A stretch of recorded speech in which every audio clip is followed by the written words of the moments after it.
Welcome back to Topics in Psychology. I'm Dr. Sharon Eve, psychotherapist, author, and educator. And today, I want to talk about your feelings. Specifically, I want to talk about your vocabulary of emotions.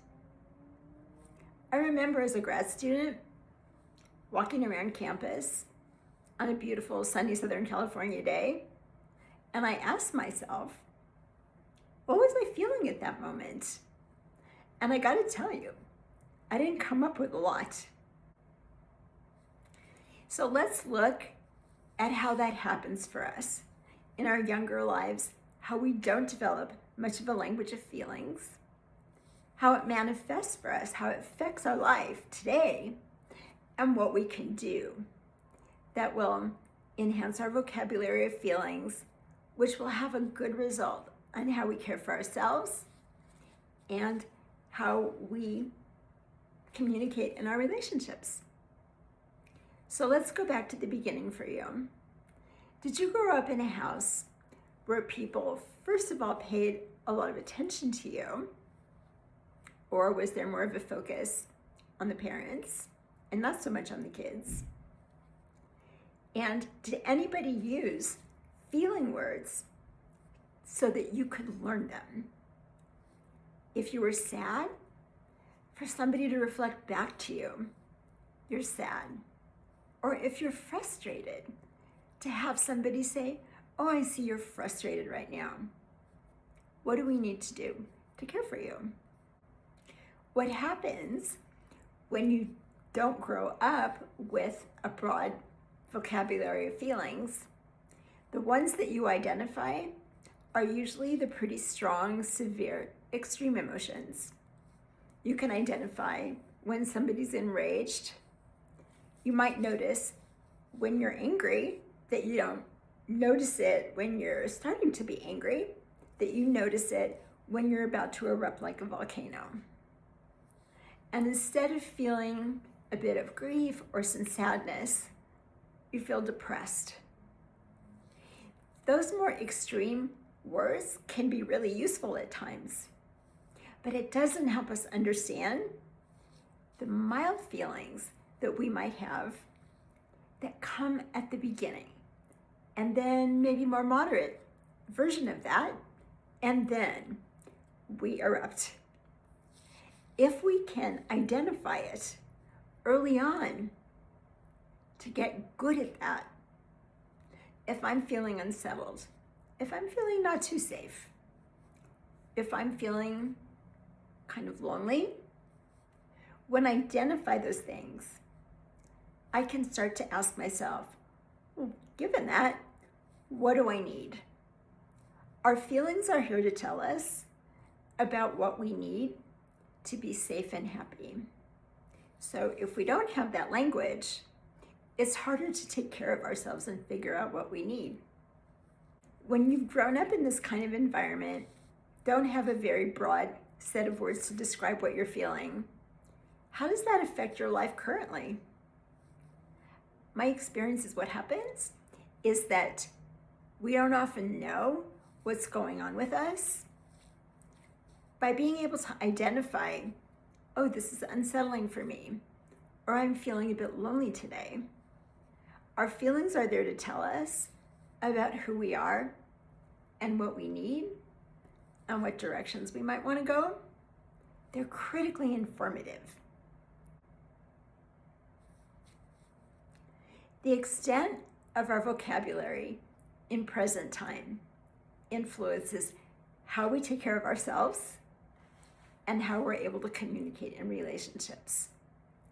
If I can identify, oh, I'm feeling kind of droopy today, or I'm feeling a little bit sleepy, or I'm kind of feeling resentful. If I can identify those things, I can do that kind of self-inquiry, go a little deeper into it, and ask, well, given I'm feeling that, I wonder what that's about. And is there anything that I need to understand? And is there anything I need to do? In doing that, being able to identify your feelings helps us figure out what we need and to care for ourselves in the moment. In relationships, when you have two people who can't identify what they're feeling, it's a setup for resentment and conflict. If you're able to identify what you're feeling, what you want, what you need, if two people can communicate that, it builds trust, especially when we honor what the other person has said. Many years ago, I was at a conference and someone was presenting the data from their study. And what they wanted to look at was, what do people feel in early recovery from alcoholism or chemical dependency?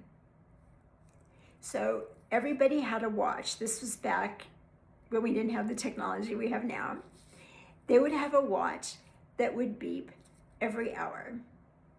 And when their watch would beep, they would take out their pad of paper and write down what they were feeling at that moment. They would ask themselves, what am I feeling right now? Write it down. An hour later, the same thing. An hour later, the same thing.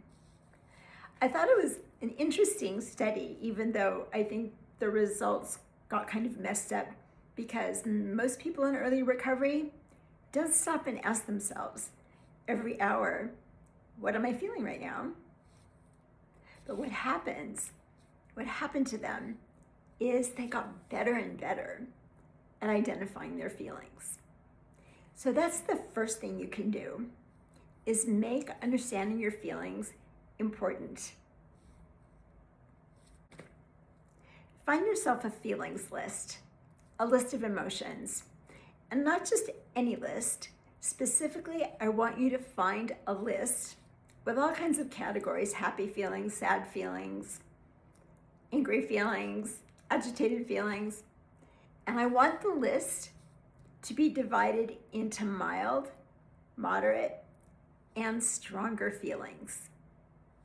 You may be good at identifying the strong ones, but I want you to start identifying when you're feeling something early on.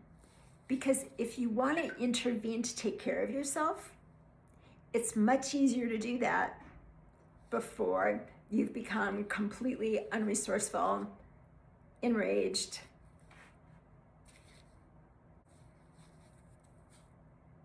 So let me tell you one last story before we go. Years ago, many years ago, I knew someone who was a physician and really didn't like to be a physician because he didn't like to hear people complain about their health. You see the problem here? He wanted to do something more creative. So, coming from a family that was really dysfunctional, his language of feelings was pretty narrow. So I gave him a sheet of paper. It was one sheet of paper. The writing was really small, but it had all these feelings listed by intensity: mild, moderate, severe. He took the list, and as I suggested to him, at least twice a day, take it out and look at it and ask yourself, which of these things applies to what you're feeling right now? It might be a variety of feelings and a variety of intensities, but you're connecting your understanding with what you're feeling inside. So I ran into this fellow sometime after he'd been working with his feelings list. He took it out of his pocket. It was starting to get all frayed and starting to fall apart. So because he had been taking it out and unfolding it many times a day when he had a moment, and then he folded it back up and put it back in his pocket. It helped him not only come to identify what he was feeling, but also what he needed, what would bring him more happiness, how to have a more authentic life, meaning what he was feeling on the inside was how he was living on the outside when it came to his job, his relationships. And he continued to just deepen his relationship with himself as he developed more of that language. So let me ask you before we end right now, what are the feelings that you felt today? Write them down. What do you notice about them? Is it hard to come up with feelings, or do they come to mind really easily? Are the feelings more in that stronger or more severe category, but not really mild or moderate? Just notice. Notice what's going on with you and how this list can help you get practice. We get better with practice. Thank you all for coming. We have more videos coming, and we look forward to see you again.